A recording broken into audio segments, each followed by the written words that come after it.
Creativity is an addiction. Unplugged because we will always say yes to creativity. Totally Uncut because we all make mistakes. So turn it into a tool. This is Arroe Unplugged. Weird stuff. That's what I like about being a daily writer, is that you give yourself permission to be weird. Some people may like your weirdness. Other people might think, ooh, I have no time to put up with weird. So you still do it.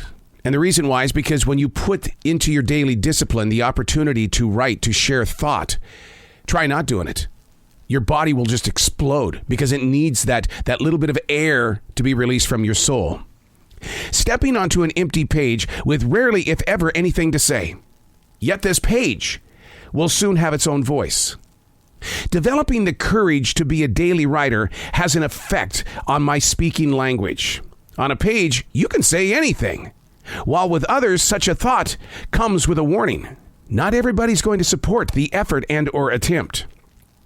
Speaker of the House, Newt Gingrich, told me last week, it's not what I'm saying. It's what you are hearing. Two people can hear the same exact story and have completely different interpretations. What I put on a page may never be spoken in public.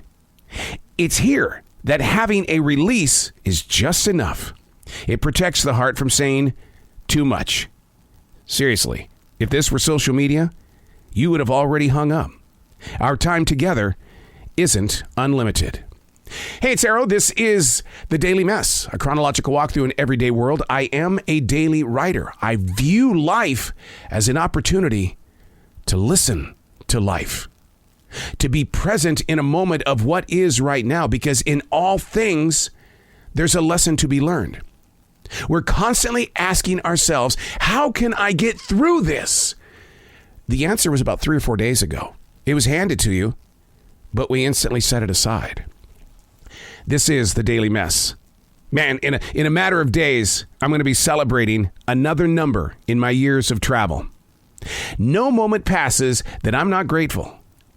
Even while at the essential job, I find myself enjoying the atmosphere of multiple generations and nations. You'd think being a radio guy of 44 years that it's just an automatic, man. He must be a people person. People as in one, me. Or so it once was. Captivated and captured by business elements, I only assumed that we had a community connection with our radio listeners until I physically went out there in 2020 while the world was locking itself down. I was planting myself in a position of human requirement, and the lessons haven't stopped. Every emotion and lie has been laid out in front of me by those around me. Some moments are so shocking, while others are written off as, didn't need to see that. Move on. Not worth the wait or the words. That's going to be flooding your heart. So much experience. Blessed by saying yes. How often do you say yes? Are you overcrowded with no, I'm not doing that. Why? Because you're going to get your hands dirty? That's right. I don't get, you see these hands? They're not getting dirty. When I changed my attitude in 2020, where I did get crap underneath my fingernails, and I did put myself in a position of, oh, you mean I have to really work? I have to use the muscles in my legs, my back, oh my God, this is going to hurt like hell. If you're going to share a conversation on a podcast, on a radio show, in the community, at church, you got to know who people are. And it's not what you read in the newspaper or what you assume that you saw on social media. It's physically getting your hands dirty with those that you want to reach. Being able to understand what their ins, their outs, their struggles are. I host a podcast that is based 100% on the experiences of what it's like to work at a grocery store. To go through those moments. Hey, I just bought these apples about 2 hours ago. Look at them. Look at these apples. You bought these apples 2 hours ago? Yeah. Look what they look like. Yeah, they're shriveled up and ugly. Oh, man, I'm so sorry. I'm so sorry that you bought those apples. And man, I don't know what happened in your car, but we need to replace those apples.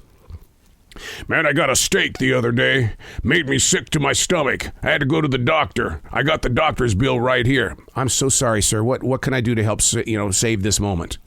You see what I mean? You put yourself in a position of all people. You don't judge people by the stories that they're sharing. You go with what they're sharing and try to figure out ways that lead you to a solution. Too many times we think a solution is an instant fix, when in fact a solution is a first step of a brand new beginning. Becoming part of your community. There's a gentleman, his name is Leroy. Leroy and I had a moment together. That moment is that Leroy came up to me and says, look, I steal. I'm so sorry. I'm going to apologize right now. I steal. And I go, Leroy, talk to me about what's going on. And he goes, I have to steal, but I'm going to the doctor. She's helping me. And so Leroy, he made that agreement with me that if he gets that moment, he's going to come up to me first, and I'm going to find out what he's going to steal, and I'm going to buy it. But then I'm going to put it back on the shelf, and I'll say, if you truly, really think you have got to steal that, Leroy, then take the one from me and not from the store. So just this past weekend, Leroy and his girlfriend of many years, he's in his middle-aged years. He comes up to me and he goes, do you know how much you changed me? And I go, I don't want to think of it that way. I want to think about it as being, you're my family. You're my community, Leroy. And you were honest and brave enough to tell me that you steal.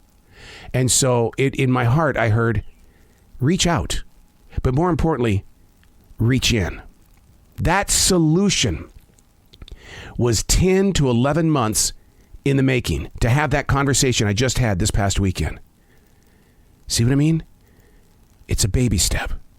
What is your solution? I'm Arroe, and that's the Daily Mess.